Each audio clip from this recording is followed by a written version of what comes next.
Welcome to Beyond the Crucible. I'm Warwick Fairfax, the founder of Beyond the Crucible.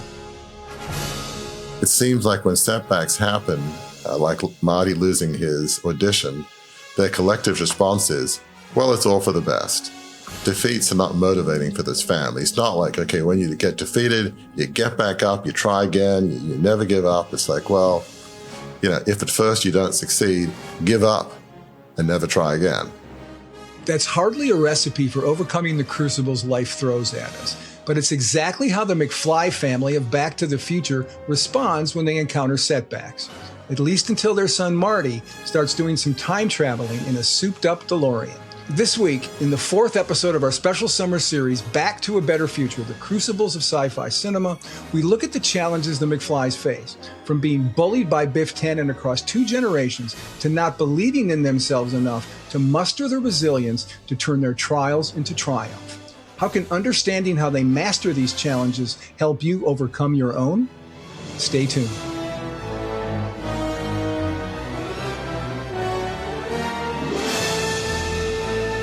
Welcome, friends, to this episode of Beyond the Crucible. You have joined us during our summer series, which we are calling Back to a Better Future, the Crucibles of Sci-Fi Cinema. That's right. It's another series where we focus on what movies can teach us about crucibles. And we did it because we had so much fun in the last 3 years that we did this, that we're doing it again this summer. And after doing movies that spotlighted heroes, all kinds of heroes, sports heroes and superheroes and historical heroes, classic movies celebrated by the American Film Institute, and then movies that really featured a lot of crucibles. You've heard of the coffee brand Chock full of Nuts. This was Chock full of Crucibles. That was the series that we did last year. But this year we're doing, as I said, Back to a Better Future, the Crucibles of Sci-Fi Cinema. So Warwick, as we dive into this, let me ask you what I ask you at the beginning of all of these episodes. Why movies again? This is the 4th time now, 3 in a row plus 1 before that we've gone into the cinema for our summer series. What are you hoping our listeners and viewers get from our discussion of these films that we're talking about? So we both love movies and have enjoyed looking at movies from a Beyond the Crucible perspective, which is very different than when you're watching a movie for fun and you're watching it with a Beyond the Crucible lens. I mean, just in this movie that we're about to discuss, there's so much I didn't see the first time. So, right. But movies typically portray a protagonist that faces significant obstacles that they seek to overcome. Sometimes they overcome them, and a few times, like in Citizen Kane and some other movies like The Godfather, they're actually defined, unfortunately, by the crucibles. And we've covered superheroes, sports heroes, historical movies, as you mentioned, the American Film Institute's top 100 movies. And last we focused on films with significant crucibles. So we love movies and seeing what we can learn from them. Yeah. And one of the things I've not said it yet in this series, in this year's series, I love because every week I get to hear you say the excellent Australian pronunciation of protagonist as protagonist. So I love that. That is truly, that's a high point of the series for me. But I also know, Warwick, you're particularly excited about what we're doing this year because you are, very much a fan of the science fiction film genre. What do you love about science fiction movies so much? And what about them in particular is resonant as we talk about the subject of crucibles and how you move beyond them? Yeah, I've always loved science fiction since I was very small. Books, movies, TV. I think of that classic science fiction movie, 2001, The Space Odyssey, that came out in 1968. And that was an incredible movie. You'd see future technology like space shuttles, and they'd have screens on the front of seats in front of you, which, exist now but didn't in 1968. You'd have talking computers, almost sentient computers, which it got a little scary in that movie. Video conferencing. And they did such a good job. You had video conferencing with, Bell Telephone, which became AT&T. And then I was also a big fan of some science fiction shows like Star Trek that aired from 1968 to 69. And I read some of the classic novels written by Arthur C. Clarke and Isaac Asimov, giants in the science fiction genre. So what I loved about science fiction, and still do, is not only does it explore future technology, but at its best, it explores deep societal issues. What's the future of the human race? How will humans interact with technology as well as other species out there in the universe? Will the human race be a force for good or not?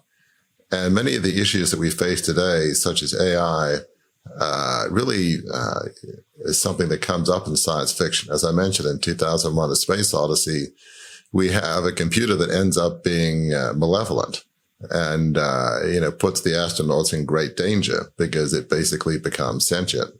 So it's something we talk about today. So science fiction, we see significant crucibles portrayed. Can the human race survive? Will there be expansion of humans throughout the galaxy? Will technology get to a point where it controls humans? So science fiction, not only does it have crucibles, but it explores some very deep societal issues. Right. And just hearing you talk about, right, computers becoming sentient, I'm reminded of our last week's episode on Terminator 2 Judgment Day, because Skynet did become self-aware, and that sentience did turn out to be bad. So that was an actual very bad computer, just like in 2001: A Space Odyssey. So. Absolutely. So bad things potentially happen when computers become sentient. So something we'll have to watch out for in the years to come. Indeed. So here we are in episode 4, and we're looking at the 1985 movie that inspired our series title. This is kind of fun. And that was Back to the Future, the top grossing film of that year, just like T2, which we talked about last week, was the top grossing film of 1991. This, Back to the Future, was the top grossing film of 1985. Here's the summary of the movie, known in the film industry as the log line. And I read these every episode that we do because I just think as a writer, I'm like, this is so perfectly, compactly explained that I'm jealous I didn't think of it. But here we go. Marty McFly, a 17-year-old high school student, is accidentally sent 30 years into the past in a time-traveling DeLorean invented by his close friend, the maverick scientist Doc Brown. The first beats of the film, Warwick, introduced the two main characters mentioned in the logline, Marty and Doc. And both of them, from what we glean in the film's first minutes, are no strangers to crucibles. In fact, it seems their lives are kind of a boneyard full of crucibles when we first meet them. So what setbacks and challenges are these two characters dealing with when we encounter them? So in this opening scene, we see Doc's house, and there's every conceivable kind of clock ticking. I mean, everything from grandfather clocks to with cuckoos, and you name it, there's every kind of clock. And we see a framed article that Doc had to sell his family's mansion. So he's obviously suffered a setback there. And then there's this kind of harebrained automatic breakfast machine that really doesn't seem to work too well. There's burnt toast, there's coffee that's getting poured on the ground, there's pet food that falls in a massive pile in the dog bowl. I mean, I could have sworn I saw the movie that it said like cat food. Maybe it wasn't, but I mean, everything seems to be going wrong, with piles of dog food, on the ground. So it seemed that Doc is having challenges. He's not a very successful inventor. He's lost his family home. So it's really not an auspicious beginning. And so then we see Marty enter Doc's house, and he's calling for Doc, who's not there. So Marty then turns on a very powerful amp, and he plugs his guitar into this amp and starts plucking the strings, and the amp basically blows up. I mean, he of course, Marty being Marty, turns every dial up to the max that you can possibly do, Yep. Is there like a red zone on the dial? Well, what does that mean? Well, let's just go way past that red zone. You just kind of dial it up, see what happens. And, he's just blown backwards with his guitar. And so soon after that, there's a phone call that Marty gets at Doc's house. And Doc says, you have to go to the local mall, Twin Pines Mall, and you got to be there at 1:15 a.m. Now, somehow Doc has set the clocks back so that they're slow, 25 minutes slow. So it's like Marty looks at the clock and it's like, it's really 8:25. He's late for school. And so he dashes off. And also in that scene where he's talking to Doc, Doc says to him, "Oh yeah, you might want to watch out about the amp, be careful because I don't think it's working right." Doc's timing is not good there on that advice. And Marty thinks okay, yeah, thanks Doc, I'll watch out for that or something like that. Right. Yeah. So, two scenes then come back to back in this film that spotlight the big themes of the movie. And the first one, Warwick, involves Marty's confrontation with his principal. What does he say to Marty and how does Marty respond? And it's important to really pull this out because this will become sort of a common refrain that gets thrown at Marty throughout the movie. Yeah, it's so true. So here's Marty. He's sneaking into Hill Valley High School and he sees his girlfriend, Jennifer Parker. But Principal Strickland, he catches them and gives them tardies, which for Marty is 4 in a row. That's, a very common thing. The ultimate black mark. Yeah. Oh, yeah. Very common thing for Marty. And so Principal Strickland, he reminds Marty that, Doc is his almost mentor. Marty's mentor. It's a nut job. And Marty is a slacker who reminds him of Marty's dad, who is also a slacker. The principal notices that Marty's band is on the roster for an audition, for the high school. And the principal says he does not have a chance. He and Marty has no chance because he's too much like his old man. And then he says this, the principal, "No McFly never amounted to anything in the history of Hill Valley." The principal is in Marty's face, like inches away. And Marty fights back, at least verbally, and says, well, history is going to change. So you see in this opening scene, rather than a fellow traveler, here's one of the people that we most don't want, somebody that says, in not so many words, you're nothing, your family's nothing, they've never amounted to anything, give it up, why even bother trying to audition with your band, you won't work, you'll fail. I mean, that's just this negative message that Principal Strickland gives him. And he's been dropping that kind of negativity on the McFly men for 30 years because right as the movie travels back later on, we find out he knows Marty's dad because he had Marty's dad in school too. Oh, yeah, exactly. This is this lifelong, the McFlys are hopeless. They'll never amount to anything, waste of space. So Marty auditions with his band, which are interestingly called the Pinheads. And they actually play The Power of Love by Huey Lewis and the News. And the teachers evaluating Marty's audition are not impressed and say that the music is too loud. And the teacher who actually tells him it's too loud, it's a cameo by Huey Lewis himself playing the teacher who's, kind of very bland. And he's like, oh, no, that's way too loud. And it's his song that's playing, which is kind of a funny little Easter egg that Bob Zemeckis, the director, threw in the film. So it's pretty funny. Huey Lewis doesn't like his own song. So But anyway, so Marty's crestfallen, as is Jennifer. Right. But Jennifer does try to cheer him up by quoting to him something that she says Doc Brown always says. And folks, you want to listen to what Warwick's going to explain that is, because it will not be the last time you hear these words. So what is it, Warwick, that Jennifer tells Marty, quoting Doc, about how he should think about this crucible that he finds himself in? So Jennifer is really the first fellow traveler that we see in the movie that, is speaking into Marty. And Jennifer tells Marty, that he's really good, that she likes his music. And she says he should send in his audition tape to a record company. Like, she believes in him.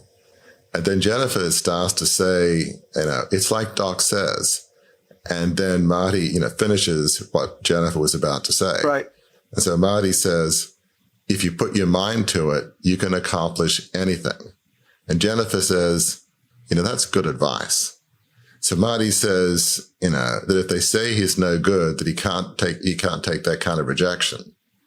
So he's about to go down that negative line, listening to the siren songs of Principal Strickland, who says McFly's can't amount to anything.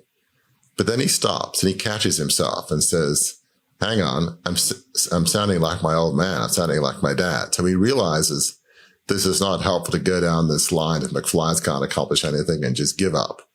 He's thinking that, he's beginning to go down that line, but he stops himself before he gets too far down there. So it's a fascinating moment. Yeah. And it's a fascinating moment when taking the whole movie into context. We'll talk more about that later, folks. We then meet Marty's parents and siblings.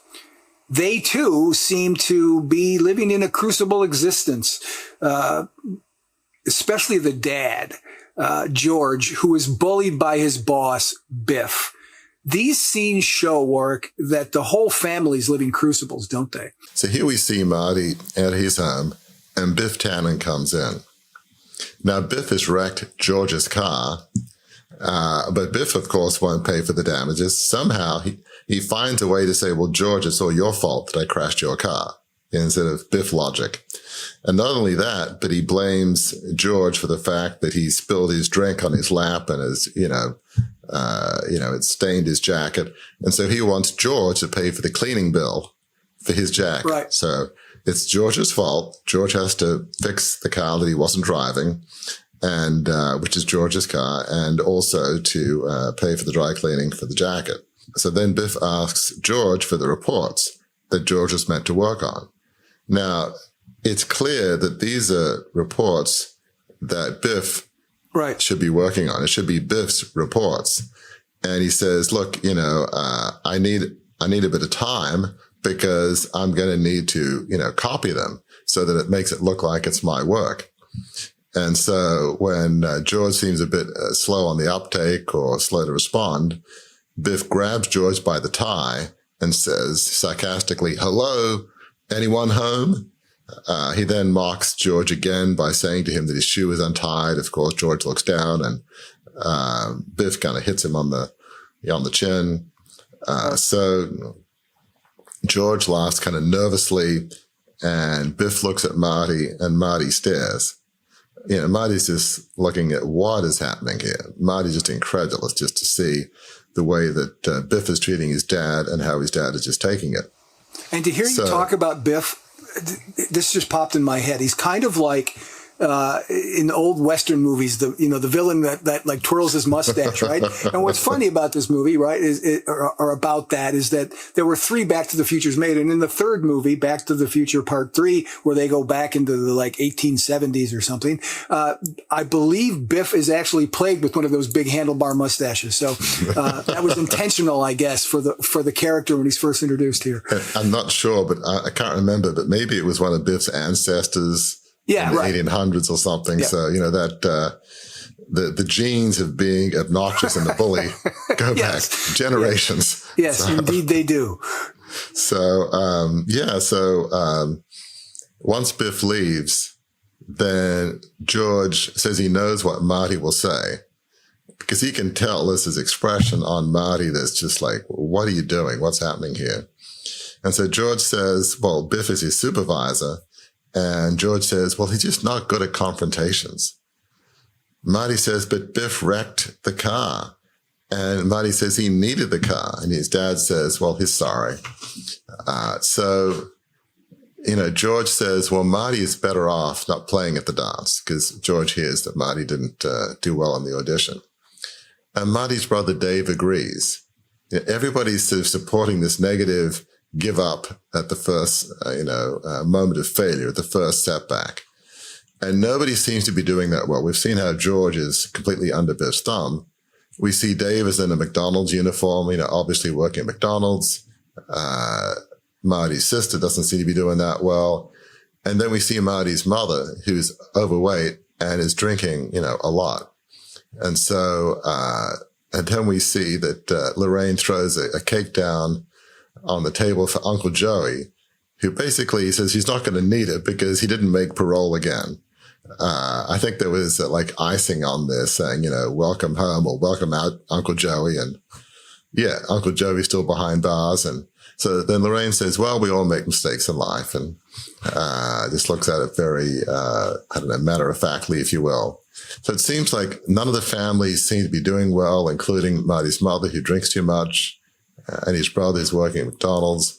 It seems like when setbacks happen, like Marty losing his audition, their collective response is, well, it's all for the best.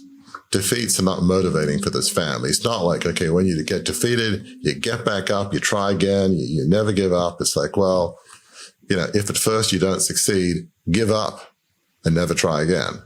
That seems to be the family motto, which is very destructive and very discouraging for Marty and the rest of the family. It flips on its head what we say at Beyond the Crucible all the time, right? The way the McFlys are living is that their crucibles did not happen for them. Their crucibles happened to them. That's how they're living their lives. Yeah, and it's almost like you are not only defined by your worst day, you are defined by the smallest speed bump.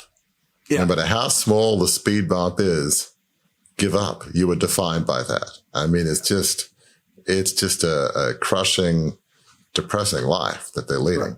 And based on their choices, basically. Correct. But here's the good news. The Norm is about to be upset. Doc Brown shows up on the scene to reveal what he calls his greatest experiment. The big one I've been dreaming of all my life, he says. He has Marty meet him at the local mall to show him what the experiment is. It's something that has the power to change the trajectory of Doc's life and winds up changing the trajectory of Marty's life and his whole family's life too. Warwick, what is this invention and how does it come to be? So we see Marty with Doc at the mall, and Doc opens up a truck to reveal a DeLorean car, but it's not any ordinary DeLorean. This is actually a time machine. So we see Doc has a white coat with, interestingly enough, a radioactive symbol on it, which, doesn't look good. No. And Doc, opens the car and he puts in the dashboard the date of November 5th, 1955. And he says that was the date that Doc invented time travel. So Doc had this vision of the flux capacitor back then. This is 30 years ago. And it took that length of time, 30 years, and his family fortune to build it. I'm going to play show and tell for a second, because you mentioned a DeLorean, right? The time machine is made out of a DeLorean. For folks who don't know about DeLoreans, look them up. You can find them on YouTube. They're very interesting looking cars. But my watch today happens to be made with the logo of the DeLorean Motor Company. See right there?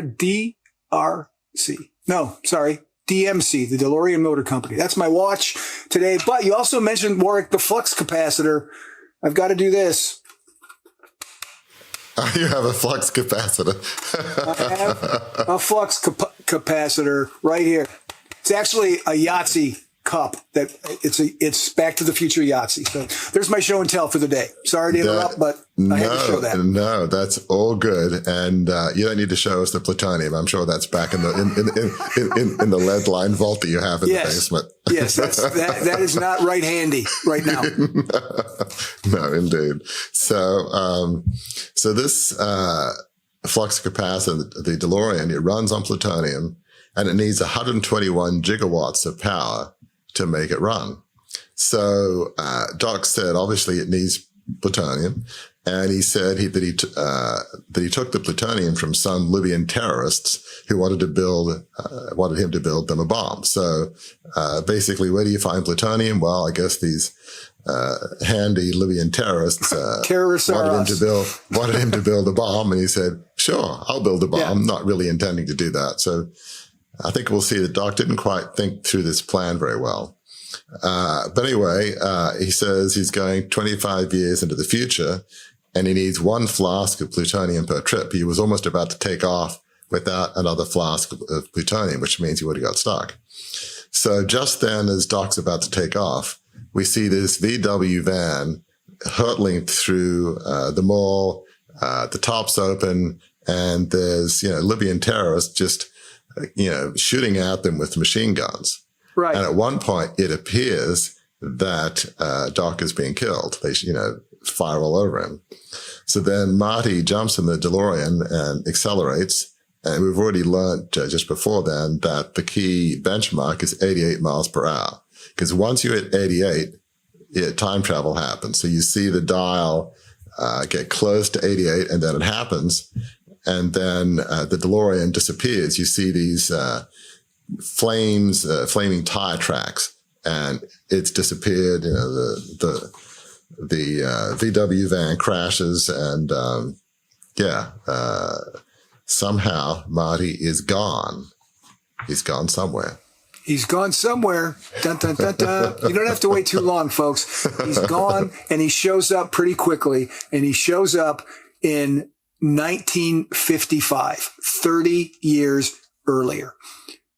He hides behind the signs, some signs in town, and he walks into the town. And when he enters the town, Warwick, he sees a much different Hill Valley than the one he was living in 1985, doesn't he? He surely does. So Hill Valley in 1985, it's a dilapidated, rundown town center.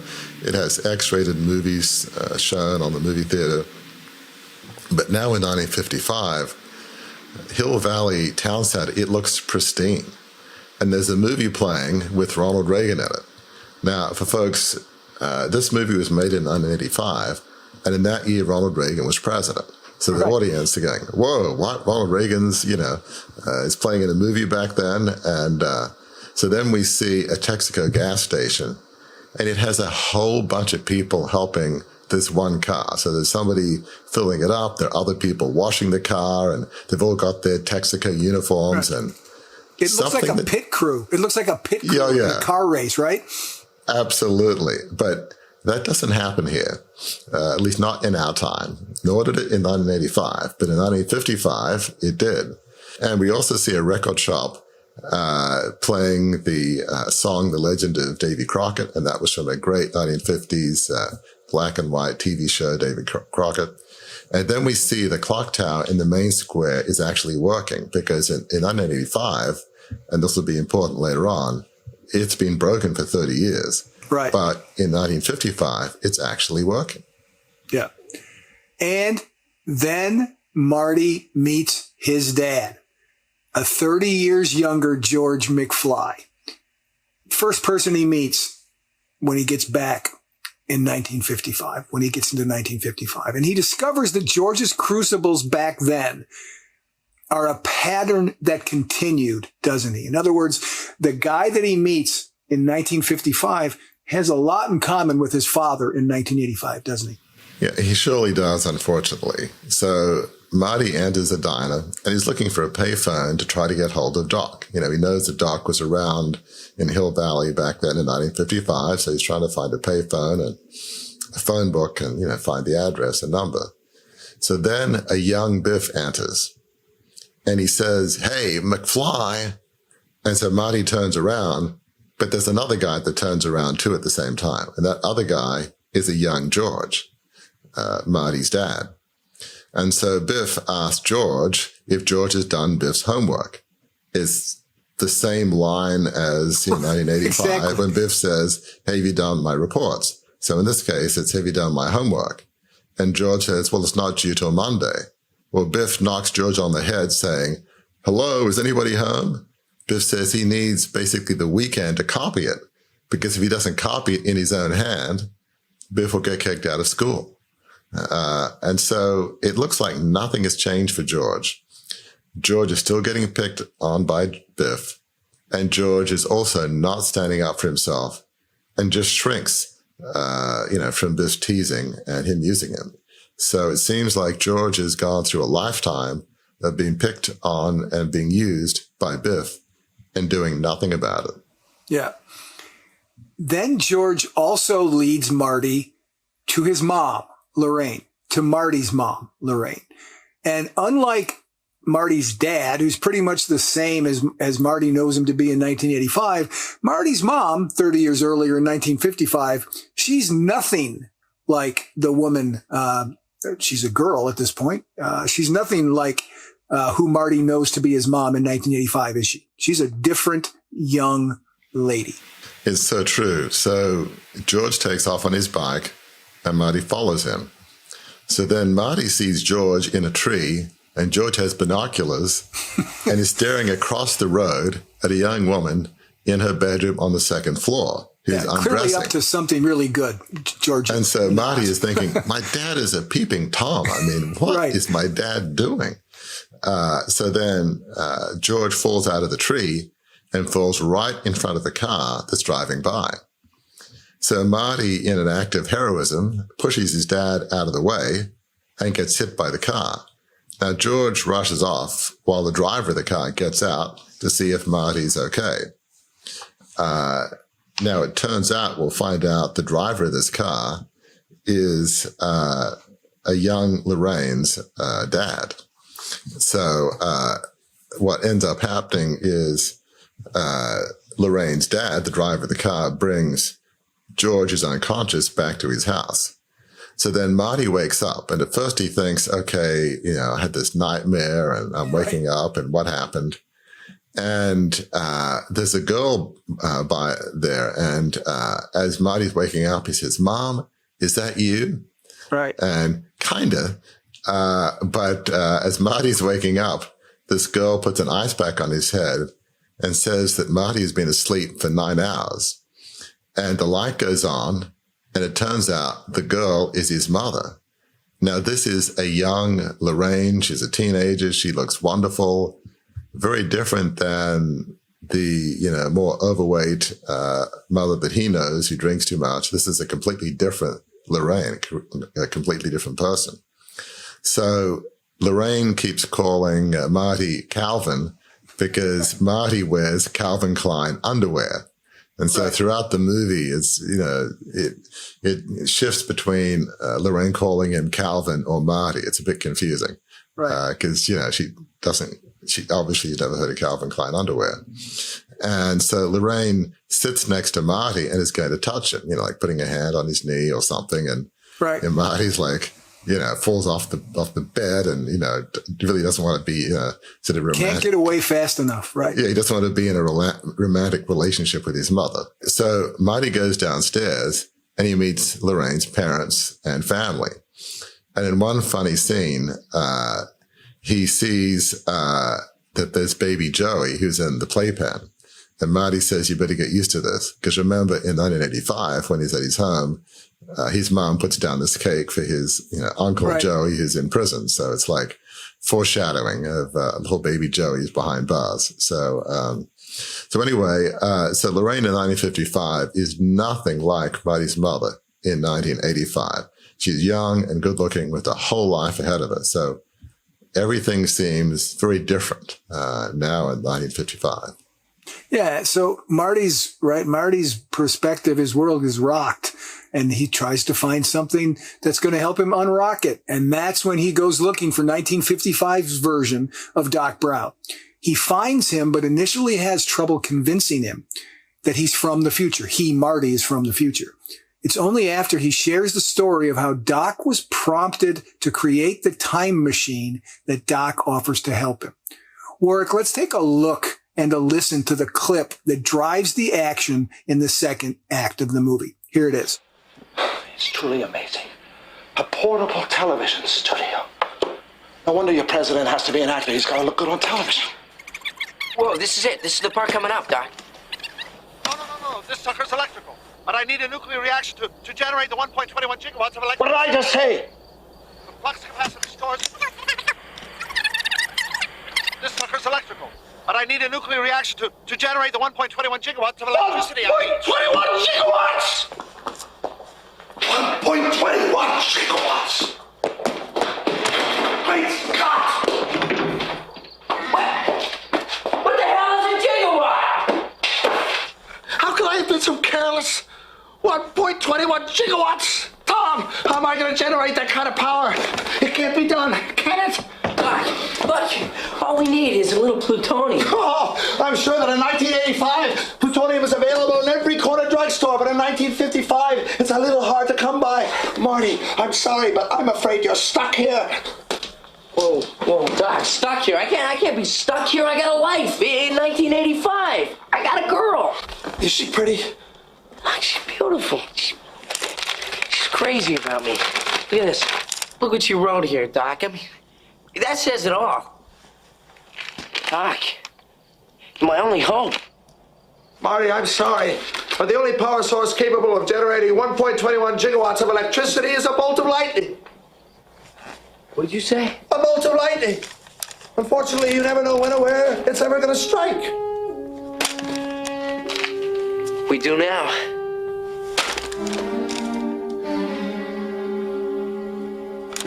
This is it.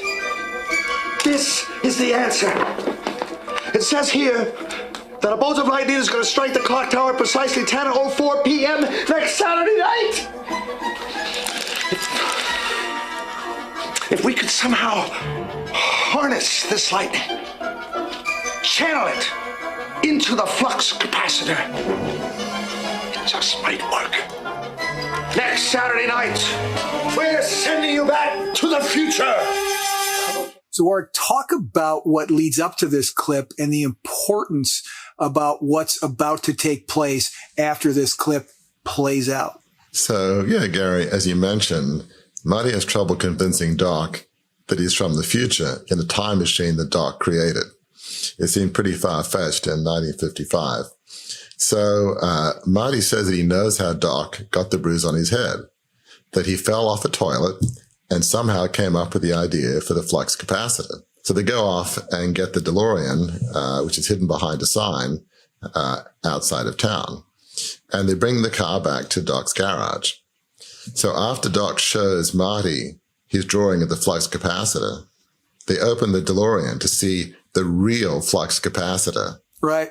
And Doc is amazed because he's dreamt of this flux capacitor. And here it is. It's actually working. And Doc is just, jubilant and says, finally, I've invented something that works. Right. Because as we'll see, a lot of his inventions don't work, like the automated, breakfast thing. That doesn't work too well. So, in this clip, we see Marty showing Doc the video because he has the video camera that he was actually shooting Doc before the Libyan terrorists came on in the mall in 1985. And so he's showing Doc, an old Doc, talking about that to make this DeLorean work and to be a time machine, you need a nuclear reaction to generate 121 gigawatts, and you need plutonium. Well, Doc says in one of the funnier moments in the movie, and there's a lot of funny moments, like, I know what it's like in 1985. Maybe, getting plutonium is like going to the corner drugstore, the corner grocery store. But it's a little hard to get plutonium in 1955. So Doc says, as you can see in the clip, we need a bolt of lightning to generate that kind of power. Right. Now, it just so happens that Marty has a fly with him from 1985. Now, earlier in the movie, when Marty and Jennifer are in the town square, a woman hands him a flyer saying they're trying to raise money to fix the clock tower. And in that flyer, it has the precise date of when a lightning bolt hit that clock tower in 1955. So at this point, Doc's like, well, that's it. We're going to need a bolt of lightning. Well, now I know exactly when a bolt of lightning is going to hit and where. And so then he says in that immortal line that, we're going to send you back to the future, right. Pointing his hand out. Marty now has hope that he won't be stuck at 1955, and he can get back to 1985, his family and his girlfriend, Jennifer. Right. And there are crucibles involving time travel. There are other crucibles involving time travel. Doc warns Marty of the catastrophe that can happen if Marty interacts with anybody he knows in 1985, now that he's in 1955. Warwick, how does Doc convince him this is more than a life-altering crucible? It's a life-preventing crucible, possibly. When Doc asks him if he's interacted with anybody, Marty says, well, he's met his parents. And Doc is horrified. What? Right. And so Marty has a photo of his family with him. When Doc looks at that photo, Marty's head is gone, like it's being erased. And so basically Doc says, if we don't stop this process, your whole family will be erased. So one of the things you see in time travel movies and shows, including Star Trek, is if you go back in time and you influence yourself back then, it can alter the future timeline. That's a standard fare in science fiction. So Robert Zemeckis, the director of the movie, obviously knows this, standard science fiction logic. So, so that is the Crucible, and really Marty's challenge is he's got to find a way to prevent this Crucible of altering his family's history, which if he doesn't, not only, will he have trouble perhaps getting back to the future, but he may not exist in the future. Right. And his parents, right, in the 1985 segments, his parents talk about how they fell in love, right? So that's what prompts Marty to go, wait, okay, they're in high school. I met them both. My mom now thinks I'm attractive, so that's kind of weird and also dangerous. So he comes up with the idea that he has to find a way to make his mom and dad as high schoolers meet and fall in love in 1955 so the family can exist in 1985. His efforts start with George. He discovers something about his dad he never knew. And really, Warwick, in Beyond the Crucible parlance, Marty dives in to act as a fellow traveler to his father at this point, doesn't he? Yeah, it's so true. So we see Marty now going to high school, and he sees George, who's in high school, getting kicked on the backside because there's a sign on him saying, "Kick me." It's like a middle school thing, except, for George, it keeps going on. He's in high school. And so Doc and Marty look at this, and Doc says, well, maybe you're adopted. I mean, Doc's thinking, how in the world is he going to get together with Lorraine and have kids? And, and the sad thing is nothing much has changed with George. So now we see Principal Strickland, it was principal in 1985. Well, he's principal in 1955. Very long tenure. Staggering. And so then we see Principal Strickland. He comes up to George and asks him if he wants to be a slacker the rest of his life.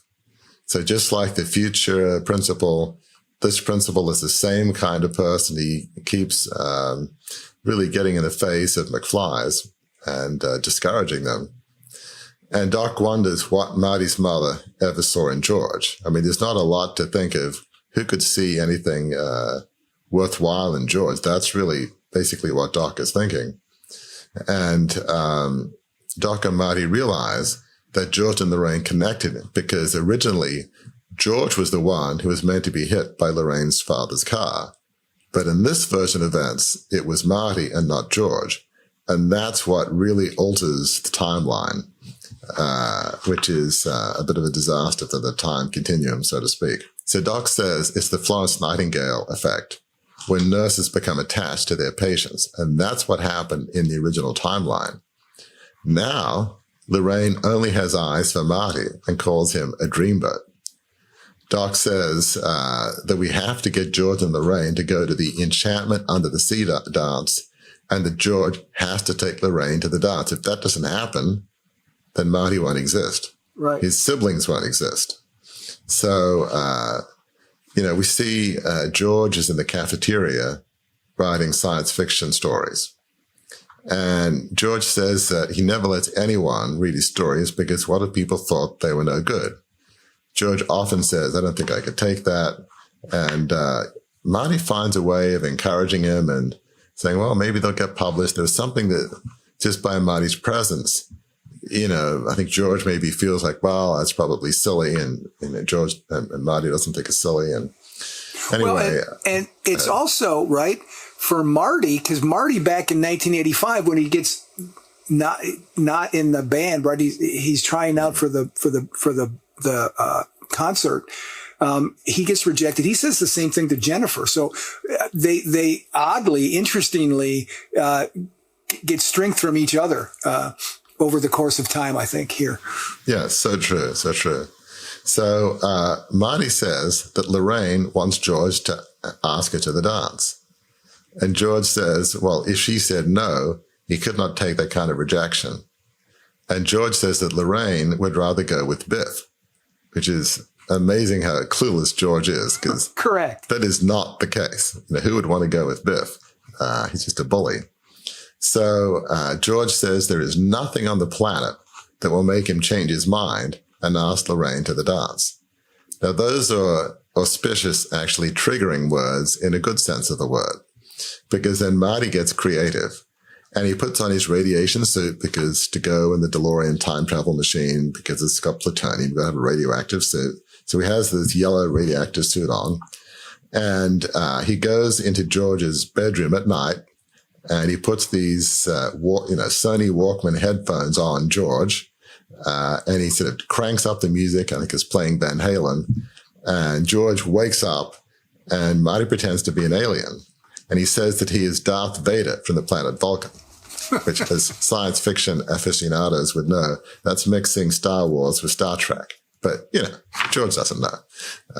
Neither of those things existed in 1955. Right. So the next day, George tells Marty that he will take Lorraine out to the dance, because if he doesn't, Darth Vader told him that he would melt his brain.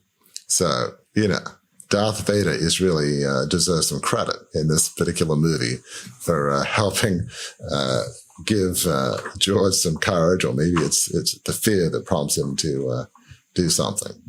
So really what we see in these scenes is that Marty goes all out to help George and be a fellow traveler. He seems to encourage George in writing his science fiction stories. He encourages George to take Lorraine to the dance, albeit through this way over the top creative device of pretending to be an alien Darth Vader. Really, Marty is the kind of fellow traveler that will do whatever it takes to help George. Yes, there's some self-interest because Marty doesn't want to disappear. He wants to exist. But I think more than that, he wants his dad, George, to be different. He wants to encourage his dad to follow a different path. I mean, that's clearly that part of it is not just a self-serving, hey, I want to live and exist. But part of it, too, is he wants his dad to be something different than the person that he's grown up with. Right. And then for a science fiction movie, something that happens in pretty much any dramatic movie happens next, and that's the Biff of 1955 shows up to wreak his bullying behavior on George and to sexually harass Lorraine. The evil, right, the bad guy always shows up just as you're about to make progress in your plan. Marty unravels his own plan before he's even really started it moving when he punches out Biff. And Lorraine goes all lovesick on him even more than she had before. And she raises the stakes here, doesn't she, Warwick? Yeah, absolutely. So George goes to the diner and is about to ask Lorraine to the dance. Now, Marty, ever the loyal fellow traveler who never gives up, he's even basically written a script for George to say. He says, George, this is what you say. Destiny has brought us together, and you are the most beautiful girl in the world. It's not it's certainly 1955, not a bad line. It should hopefully be effective. And, if you say it right, he says density. Oh, he does. He completely. Yeah. Yes. Right. I guess dense people say density. I don't know, but he doesn't get it right. So just as George is in the middle of trying to get this out and Lorraine is looking at him saying, what's going on here? Because it's a different George. Biff comes up. Worst possible moment. Now, Marty is trying to keep Biff out of it. So Marty sticks his foot out and trips Biff.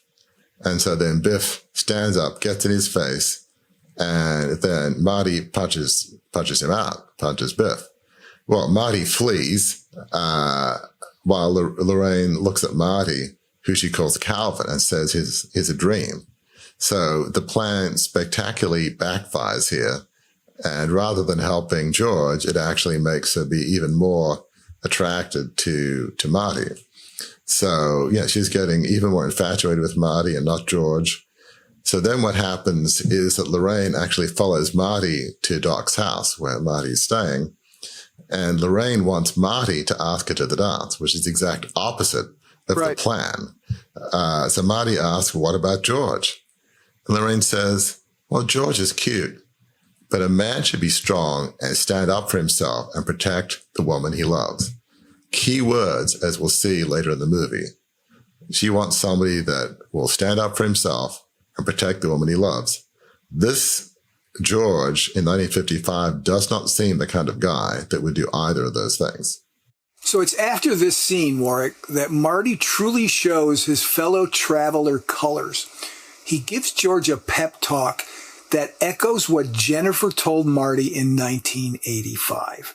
What does he say, and how does that help George? Yeah, it's a great point. So Marty says to Doc that we need to show Lorraine that George will stand up for himself and protect Lorraine. Echoes the words that Lorraine has just mentioned to him a short while earlier. So Marty lays out this whole plan for George. Marty will take Lorraine to the dance, and at around 8:55 p.m., Lorraine will get angry when Marty pretends to take advantage of her. George will then walk up and say, "Hey, you, get your damn hands off her." Marty tells George that George will then punch him in the stomach. And so basically, Marty tries to set this whole thing up so that George would be the hero and Lorraine would then admire and be attracted to George. Right. So while George is scared, Marty says, "Hey, there's nothing to be scared about." And then Marty mentions these words that originally came from Doc and says to George, "If you put your mind to it, you're going to accomplish anything." This is probably the first time anybody has ever told a young George that in his life. Right. And that will end up being life-altering. So George has just had people that have just given up on him and don't believe in him, certainly the principal at the school. For the first time, he has somebody like Marty, just this fellow traveler that's constantly in his face in the best sense of that word, who believes in him and tries to give him hope in the future that you can accomplish anything if you put your mind to it. It's just incredibly powerful words. But alas, the plan doesn't go exactly as scripted on the night of the dance, does it? How does it go south? And then how does it get redirected to go the right direction again? There's some fancy footwork that has to happen here to get this turned around. So true. While George is at the dance, sort of dancing by himself awkwardly, we see Marty and Lorraine pull up in a car. Now, Marty asked Lorraine if she would mind parking for a while. So it's sort of language from days gone by, parking. And Lorraine says, sure, but she's almost 18 years old, and it's not like she's, never parked before. Right. So Marty is shocked and nervous. My mom is parked, which basically means in some sort of romantic interlude, if you will. So Lorraine has swiped some alcohol from her mother's liquor cabinet and has it there.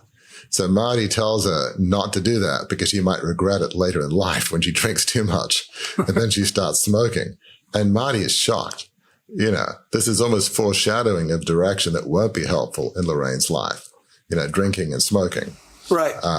So then Lorraine kisses Marty, but is shocked. Lorraine says, it's sort of like kissing my brother. Obviously, she's kissing her son in some weird turn of time events. travel way. Yeah. Exactly right. But then once again, I think in this movie we could say like maybe 7 times, but then Biff shows up, and that's never a good thing. Then Biff shows up, and his boorishness sets the plan back in motion, right? It causes a problem in the moment, but it does indeed set the plan to get Lorraine and George together back in motion, doesn't it? Indeed. So Biff hauls Marty out of the car, and Biff's gang ends up locking Marty in the trunk of the car of the band that's playing at the dance. So Marty's out of the picture at this point. He's locked in the trunk of a car. Now Biff gets in the car with Lorraine and starts manhandling her. George comes up on the scene, and he doesn't realize that it's Biff in the car with Lorraine. He thinks it's Marty. So he thinks this is all part of the act. And he, leans in and says his lines. Hey, you, get your damn hands off. And before he can finish his sentence, he sees it's Biff. So it's like, uh-oh, Biff. And Biff tells George that he has the wrong car and to turn around and walk away. Basically, George, just be a coward, leave, none of your business, go away. And Lorraine pleads with George to please help her. Biff says to George, close the door and beat it. Now, George then says something that's very uncharacteristic for him. He says, no, Biff, you leave her alone. We haven't seen any degree of courage or backbone in the whole movie until this point. So Biff gets out of the car while Lorraine is trying to help, but he pushes her back into the car and starts laughing. George gets mad and he punches Biff, knocking him out cold. I mean, incredible thing for George to do. Lorraine turns to George and he looks at him in a new way. This is a George she has never seen before. George can't believe that he's done it. And Lorraine looks at George dreamily. The arc of their lives is beginning to change. It's an incredible moment. It's really a life-defining moment. Yeah, and she forgets Calvin Klein, right? Immediately. Calvin Klein, we'll be friends, Calvin, but Calvin is now out of her romantic sights.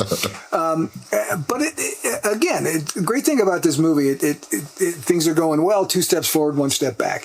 It almost unravels again, only to be saved by George finally embracing fully his inner strength, right, Warwick? He finally embraces that courage, that backbone that you were talking about, right? Absolutely. So George is dancing with Lorraine, and Lorraine asks George if he's going to kiss her. So just at that point, somebody butts in and dances with Lorraine, saying to George, scram, McFly, basically get lost. Now, George starts to walk away, but then he turns, he comes back. Again, this is not the same George McFly that we're used to. And George pushes the other guy away and kisses Lorraine. An incredibly bold thing to do for somebody that's so scared and meek and mild. But again, this is a new George. So at this point, Marty's actually playing in the band. One of the band members actually got injured. And Marty's image had been almost completely lost. It almost completely disappeared from the photo. And he's not doing that well. He's in the process, in effect, of disappearing himself. But as soon as that kiss happens between George and Lorraine, he bounces back and he feels better. And all his siblings reappear on the photo because they pretty much were all gone. So it's an incredible moment when George comes back, pushes that other guy away, and kisses Lorraine. And the future at this point seems to be cemented. Yeah, I mean, truly, the future of the McFly clan has been secured, and all that's left, right? All that's left. He says, ironically, all that's left is for Doc and Marty to head back to the future. But that's not always easy. That's not all that easy, is it, Warwick? Because there's some things that happen that have to fall into place for them to get back to the future. Talk about that a little bit. While all that's happening, meanwhile in the town square, Doc is trying to set things up so that Marty can indeed get back to the future. So the DeLorean's there is, set up this big long cable from the clock tower, the clock face where the lightning bolt is going to, hit. And he's got that connected to another wire that when the DeLorean goes past, it's got this metal hook that will then touch the horizontal wire that's near the road, and it will get the whole 121 gigawatts, and we'll go back to the future. So this is not easy. It's a stormy night, and then you can see at one point a tree falls on the cable and it's disconnected. So there's poor Doc high up in the clock tower, right, almost about to fall off with his hands on the hands of the clock itself. And he's got like one hand trying to put the wire on one of the arms of the clock face, another one with the cable that's fallen onto his pant leg, and he's trying to connect the two and, then come down. And meanwhile, Marty, races from the dance to the car. He gets back to where he needs to go to, gun it to get to 88. And of course, the car won't start. He finally gets it to start and accelerates. The cable's connected somehow by Doc to the clock face. The lightning strikes the clock face, goes right down into the DeLorean as it hits the cable, and we see the fiery tire tracks, and Marty has indeed gone back to the future. Yeah. And when he gets back to the future, he discovers that the McFly family still exists, but its fortunes have turned around from what they first were since we met them in 1985. And Warwick, this is for me the most fascinating part of this movie from a Beyond the Crucible context, is that this is a very Beyond the Crucible ending, isn't it? The characters have been through setbacks and failures. They've done some things wrong, but learned the lessons from those mistakes. And it sure seems that by the time the credits roll, the McFlys are living lives of significance, doesn't it? It really does.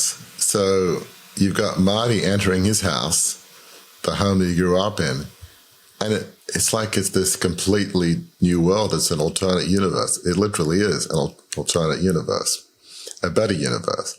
So he sees his brother is wearing a suit, not a McDonald's outfit, and his sister's looking nice. And Marty is surprised at what Dave is wearing, his brother. And his brother Dave says, well, that's what I always wear to the office, a suit. And so Dave has a better job than what he had before.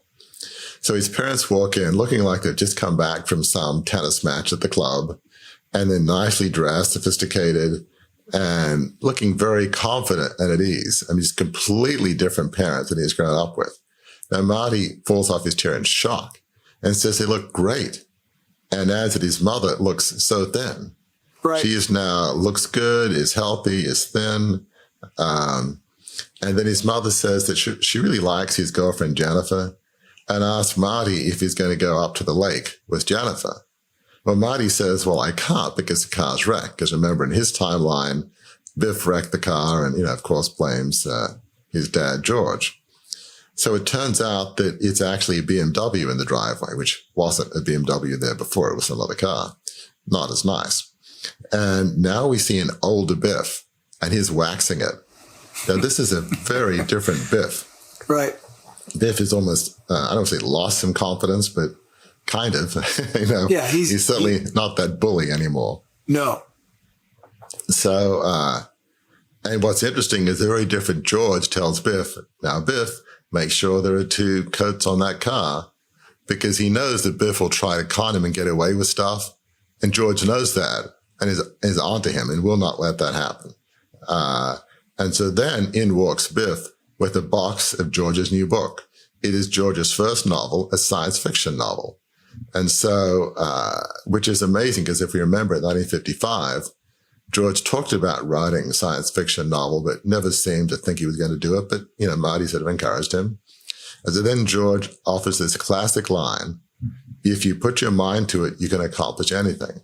And George says that, as he always says, well, obviously you heard that from Marty, you heard it from Doc, Jennifer encouraged him. It's sort of a line throughout the movie, but it's incredible.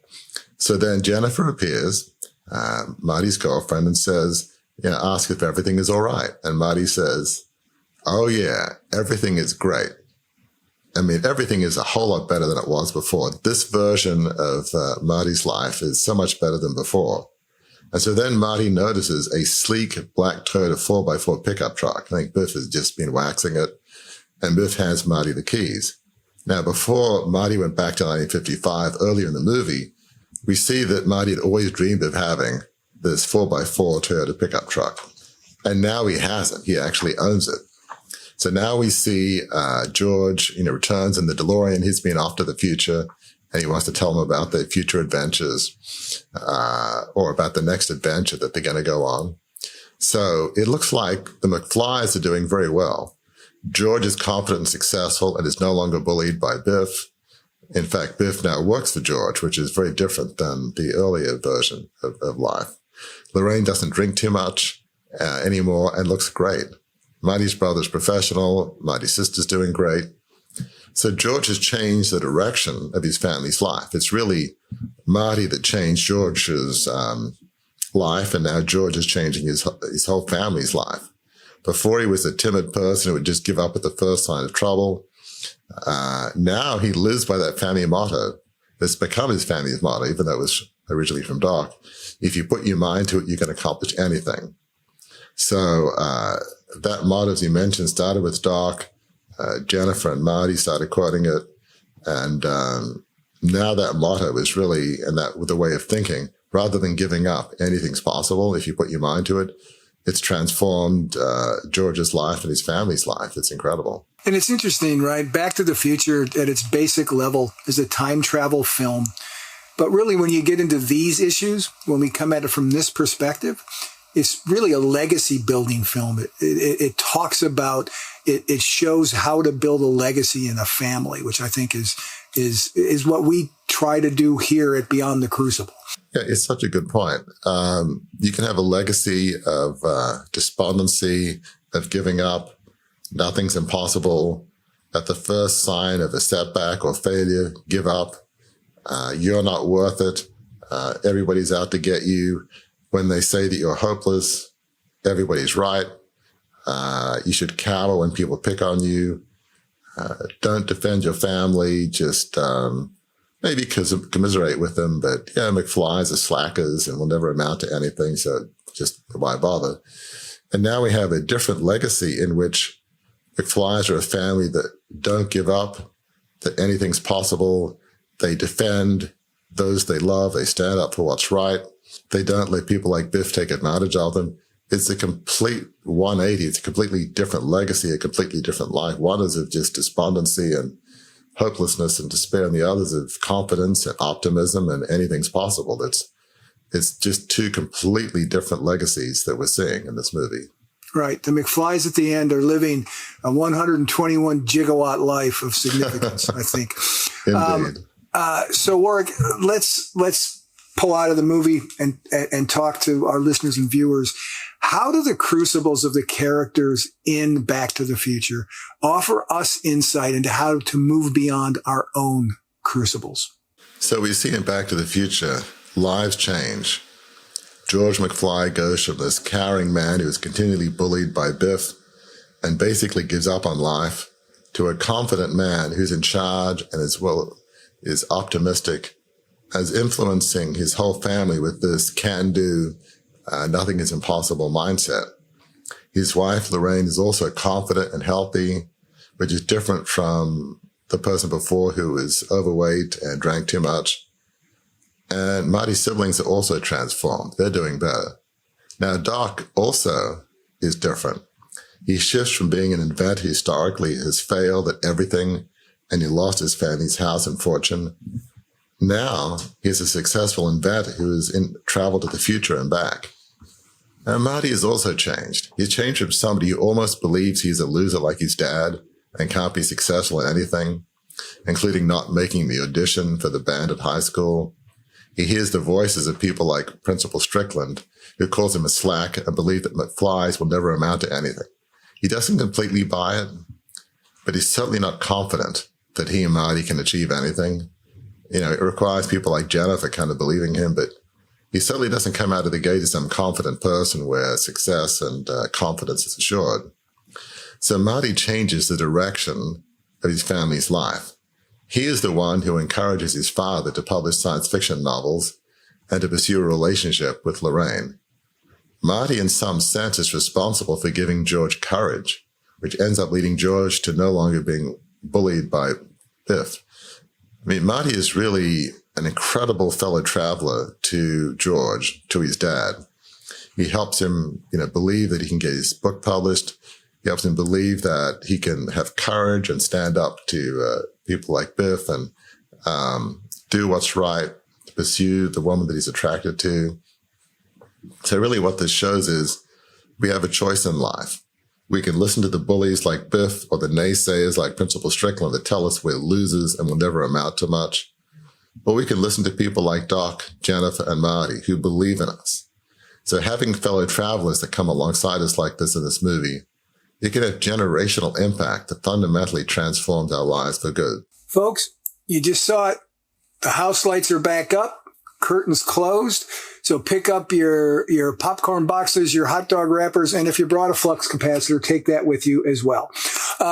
Because we are done for this week's episode of our summer series, Back to a Better Future, the Crucibles of Sci-Fi Cinema. But next week, we will be back with another episode. And here we go. I'm going to tell you what it's going to be. And Scott, I'm going to need you to give me a drum roll right here.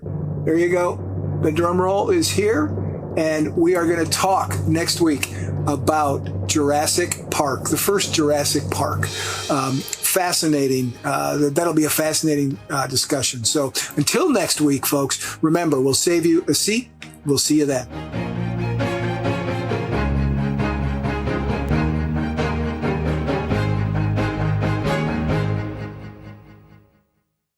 Welcome to a journey of transformation with the Beyond the Crucible assessment. Unlike any other, this tool is designed to guide you from adversity to achievement. As you answer a few insightful questions, you won't just find a label like the helper or the individualist. Instead, you'll uncover your unique position in the journey of resilience. This assessment reveals where you stand today, the direction you should aim for, and crucially, the steps to get there.